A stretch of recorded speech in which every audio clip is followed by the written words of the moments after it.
ছিঁড়ে খাও হে শকুন, হে সীমান্তের শকুন, এক্ষুনি ছিঁড়ে খাও আমাকে। হে আটলান্টিক ইরিগল, শিগগির খুবলে খাও আমাকে। হে বৈকাল হ্রদের বাজ, আছড়ে কামড়ে ছিন্ন ভিন্ন করো আমাকে। আমার রক্ত রসে শুধু অসহায়ত্ব আর অভাব। কাগজের কামলারা তারে আদর করে মুদ্রাস্ফীতি ডাকে। ঋণের চাপে নীল হয়ে যাচ্ছে আমার অনুচক্রিকা। সংসার চালাতে অন্তরে হয় ইন্টারনাল ব্লিডিং। কি আশ্চর্য, তবু আমি মরছি না। ওদিকে দোজখের ভয়ে আত্মহত্যা করবারও সাহস পাই না আমি। খোদাকে বললাম, আমি মরতে চাই। তিনি বললেন, বেঁচে আছো কে বলল? সহস্রাব্দ উন্নয়নের সাক্ষী হিসেবে রাজা তোমাকে মমি করে রেখেছেন। বাজারে দীর্ঘশ্বাস ফেললে নাকি রাজ্যের ভীষণ বদনাম হয়। রাজারও মন খারাপ হয় খুব।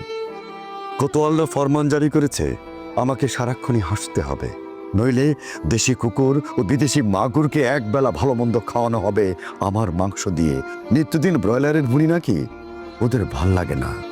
অথবা আমাকে ভাগ দিয়ে বেচা হবে।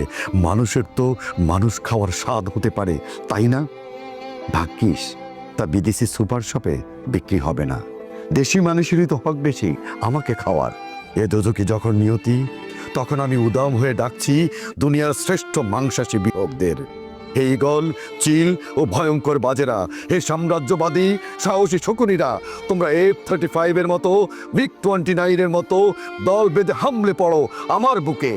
আমার রান, থান, চক্ষু, কলিজা আজ সব তোমাদের গনিমতের মাল। দেশি সুর খুবলে খাওয়ার আগেই আমায় ইচ্ছে মতো ছিঁড়ে খাও তোমরা। দোহাই দোহাই, শুধু মস্তিষ্কটা খেও না আমার, তাহলে শীঘ্রই দাস হয়ে যাবে তোমরাও। তাহলে শীঘ্রই দাস হয়ে যাবে তোমরাও।